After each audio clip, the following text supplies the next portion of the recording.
First द्वारा रचित to stanza की एक शॉर्ट पोइम है, जिसमें पोइट अपनी भावनाएं इस पोइम के माध्यम से बता रहे हैं। अब सबसे पहले डस्ट ऑफ स्नो, यानी डस्ट का मतलब धूल या मिट्टी के छोटे छोटे कणों से है, लेकिन यहाँ पर डस्ट का मीनिंग स्नो के छोटे छोटे पार्टिकल से लिया है। Let's start. Dust of snow. The way A crow swooped down on me, the dust of snow from hemlock tree. The way यानी उस रास्ते पे एक crow, swooped down on me यानी मुझ पर, swoop down का मतलब होता है झाड़ना या गिराना। The dust of snow यानी बर्फ की छोटी छोटी बूंदें, from hemlock tree यानी उस पेड़ से जिसका नाम hemlock tree है। यानी इन 4 लाइनों में ये बताया गया है कि कवि है वो कोई रास्ते से जा रहे हैं। अब कवि है कहीं से भी जा सकते हैं, क्योंकि कहावत भी है कि जहाँ ना पहुंचे रवि वहां पहुंचे कवि। तो ये रास्ते पे जा रहे हैं, तो होता है क्या उनके साथ, वो 2 ऐसी थिंग्स देखते हैं, एक्रो एंड हेमलॉक ट्री। कि जब वह हेमलॉक ट्री के पास से गुजरते हैं तो उस पे जो बैठा हुआ क्रो है वो कुछ मूवमेंट करता है, पंख हिलाता है, जिससे जो उस पेड़ पे जमी हुई बर्फ है वो नीचे गिरती है, उसके पार्टिकल्स नीचे गिरते हैं और वो सूक डाउन ऑन मी यानी उस कवि पे गिर जाते हैं। जिससे कवि पर क्या इफेक्ट होता है या क्या प्रभाव पड़ता है उन डस्ट ऑफ स्नो का, ये सेकंड स्टेंजा में बताया गया। उससे पहले इसे अपने को ये समझना है कि इसमें कवि है वो क्या कहना चाहता है। कवि 2 ऐसी थिंग्स के बारे में बता रहा है, नेचर की ऐसी थिंग्स के बारे में जो या जिन्हें हमारी सोसाइटी है वो नेगेटिविटी की दृष्टि से देखती है। वो थिंग्स है क्रो यानी black colour and it's voice की वजह से लोग उसे अपशगुन मानते हैं, और हेमलॉक ट्री है जिसे पॉइजनस ट्री भी कहते हैं। यानी ये 2 नेगेटिविटी की चीजें हैं जो कवि पे क्या इफेक्ट डालती है उसके बारे में वो बता रहे हैं। तथा इन दोनों को ही हमारी सोसाइटी में बैड ओमन यानी अपशगुन माना जाता है, कोवा को और हेमलॉक ट्री को। जैसे बिल्ली द्वारा रास्ता काटते हैं तो उसे भी अपशगुन मानते हैं। तो फर्स्ट महोदय हैं वो इन 4 लाइनों के द्वारा एक ऐसा सीन क्रिएट करते हैं जिसमें सैडनेस होती है, डार्कनेस होता है, डिसअपियर, ग्लूम यानी एक ऐसा वातावरण बना देते हैं जिसमें पूर्ण निराशा होती है, अंधकार होता है, दुख होता है, ऐसा माहौल बन जाता है। अब दूसरा स्टेंजा पढ़ने से पूर्व हमें इसकी लिटरेरी डिवाइसेस के बारे में बात करेंगे।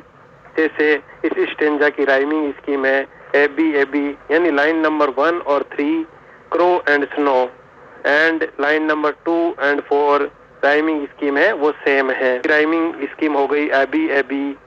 दूसरी इसमें लिटरेरी डिवाइस यूज हुई है एंजाइमेंट। एंजाइमेंट का मतलब होता है same sentence running in 4 lines, यानी एक ही सेंटेंस है बगैर पंक्चुएशन मार्क के, बगैर फुल स्टॉप के, यानी एक ही जो सेंटेंस है वो 4 लाइनों में बंटा हुआ है, उसे क्या बोलते हैं एंजाइमेंट।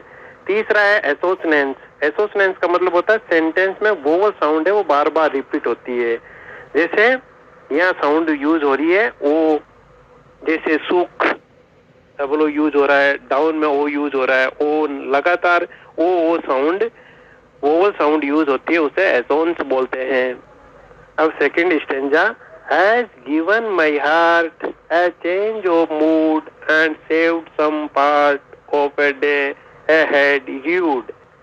र्यूड का मतलब है हैड इन रिग्रेट यानी दुख के, यानी उसकी जो मनोदशा है वो दुख से भरी हुई थी।